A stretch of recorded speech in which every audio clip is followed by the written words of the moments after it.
संदीपजी, आता एक मोठी बातमी येते की सर्वोच्च न्यायालयात जी सुनावणी सुरू होती त्या सुनावणीमध्ये नगरपंचायती वगैरे ज्या आहेत त्यांच्या निवडणुकांना तर कुठली स्थगिती दिलेली नाहीच, परंतु राज्य निवडणूक आयोग त्यांच्या निवडणुकांचा कार्यक्रम जसाचा तसा पुढे चालू ठेवू शकतो असं त्यात म्हटलेलं आहे.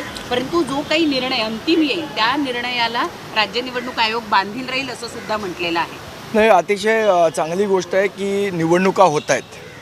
नाही तर निवडणुका होणार निवडणुका नाही होणार या संदर्भातली जी टांगती तलवार सगळ्याच राजकीय पक्षांच्या कार्यकर्त्यांवर होती, आता ती थोड्याफार प्रमाणात कमी झालेली आहे.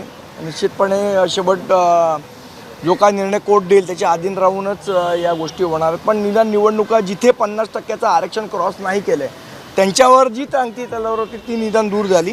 त्याबद्दल निश्चितपणे एक राजकीय कार्यकर्ता म्हणून आणि एक लोकशाही समर्थक म्हणून मला आनंद वाटतो की निवडणुका होणार आहेत. सगळ्यात महत्त्वाचं म्हणजे की वारंवार असं सुद्धा म्हटलं जात होतं की आरक्षणाचा खेळखुंडोबा करून जाणीवपूर्वक सगळ्या निवडणुका पुढे ढकलल्या जात आहेत, त्यामुळे एक भीतीचं वातावरण होतं सगळ्यांमध्ये. मी तेच तुम्हाला सांगितलं की ज्या पद्धतीने म्हणजे हे सगळं चाललेलं, राजकीय कार्यकर्ते तर ऑलरेडी कामाला लागलेले, परत मग त्या निवडणुका स्थगिती होणार, थांबणार आणि मग या सगळ्या गोष्टी होणार आणि त्या राजकीय कार्यकर्त्याचं मनोधैर्य पण शेवट खच्चीकरण होत असतं. त्यामुळे मला असं वाटतं हा निर्णय आला आहे, निश्चितपणे आनंद आहे त्याचा. संदीपजी, त्याचबरोबर आज तुम्ही आता इथे वाय बी चव्हाण सेंटरला आलेला आहात. त्रिभाषा समिती आज इथं जनसुनावणी घेते आहे, लोकांची मतं जाणून घेते आहे. तुम्ही तुमचं मत नोंदवलं का, किंवा जे त्या ठिकाणी चालू आहे ती प्रक्रिया सगळी तुम्ही बघितली? प्रक्रिया बघितली आणि मी मत पण माझं नोंदवलं. पण आज मी काही महाराष्ट्र नवनिर्माण सेनेचा कार्यकर्ता म्हणून आला नव्हतो, एक सामान्य नागरिक म्हणून माझं एक मत नोंदवायला मी आलेलो. आणि मत असं नोंदवलं मी तिथे की त्रिभाषा सूत्रामध्ये 1ली ते 5वी या 2च भाषा असाव्यात. एक इंग्रजी असेल तर इंग्रजी आणि मराठी ही कंपल्सरी 12वीपर्यंत असली पाहिजे.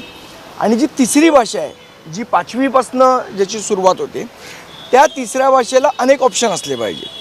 म्हणजे हिंदी नुसती नाही तर हिंदी, गुजराती, कन्नड, तेलुगू, तामिळ, बंगाली ज्या भारतातल्या सगळ्या भाषा आहेत ह्या ऑप्शन म्हणून असल्या पाहिजेत. आणि मुळात मुलांना चिंता ही आहे की माझ्या तिसरी भाषा जर माझी वीक असेल तर मग माझ्या मार्कांचं काय. तर त्याच्यात आम्ही एक सूचना अशी मांडली की तिसऱ्या भाषेला मार्क पद्धत न ठेवता त्याला ग्रेड पद्धत ठेवावी. म्हणजे A grade, B grade, C grade अशी जर ग्रेड मूल्यांकन जर ठेवलं तर त्याला त्याचं बर्डन येणार नाही त्याच्या डोक्यावर. तिसरी भाषा मला शिकायची आहे, मग ती हिंदीत शिकायची का, मग ती गुजरातीत शिकायची का, मग त्याच्यात कमी मार्क आले तर माझ्या ओव्हरऑल रिझल्टवर परिणाम होतो. हे बर्डन मुलांच्या मनावरचं निघून जाईल.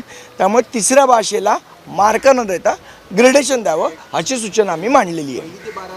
मराठी आणि इंग्रजी अनिवार्य. हां, आणि तिसरी भाषा जी 5वीपासून चालू होणार आहे त्याला ग्रेडेशन पद्धतीने त्याचं मूल्यांकन करावं. काल संदीपजी, काल उद्धव ठाकरे आणि राज ठाकरे यांची भेट झाली. तब्बल 1.5-2 तास ही संपूर्ण बैठक होती. या बैठकीमधनं अनेक गोष्टींच्या चर्चा सुरू झालेल्या आहे. एक चर्चा अशी सुद्धा सुरू झालेली आहे की जागा वाटपांचा फॉर्म्युला जवळपास आता ठरत आलेला आहे म्हणून या भेटीगाठी वाढलेल्या आहेत. दुसरी चर्चा अशी आहे की कदाचित आत्ता ज्या पद्धतीनं नगर परिषदांच्या निवडणुका या इंजिनाच्या चिन्हावर लढू नका असं पक्षाच्या वतीनं सांगण्यात आलं होतं, तसं कदाचित भविष्यात दोन्ही पक्ष एकाच चिन्हावर निवडणुका. मला असं वाटतं की जनरली संक्रांत ही 14 जानेवारीला असते, त्यामुळे आत्तापासून लोकांनी पतंग उडवू नये. ह्या सगळ्या चर्चा ज्या आहेत ह्या सगळ्या पतंगबाजीच्या चर्चा आहेत. काय चर्चा झाली ती उद्धव साहेबांना माहिती आहे आणि राजसाहेबांना माहिती आहे, आपल्या कोणालाही माहिती नाही. पण मी एवढं निश्चितपणे सांगू शकतो की जे रोज बातम्या बघतोय, अजून संक्रांतीला वेळ आहे, इतक्यात पतंग उडवू नये. परंतु जागा वाटपाच्या संदर्भात तुमच्या 2 पक्षांमध्ये काही प्राथमिक स्वरूपाच्या चर्चा झाल्या आहेत की नाही आहे, की अजूनही? मला असं वाटतं या गोष्टीचं उत्तर आत्ता ह्या वेळेला कॅमेरासमोर देणं योग्य ठरणार नाही. योग्य वेळ आली की आम्ही तुम्हाला सगळी माहिती निश्चितपणे देऊ.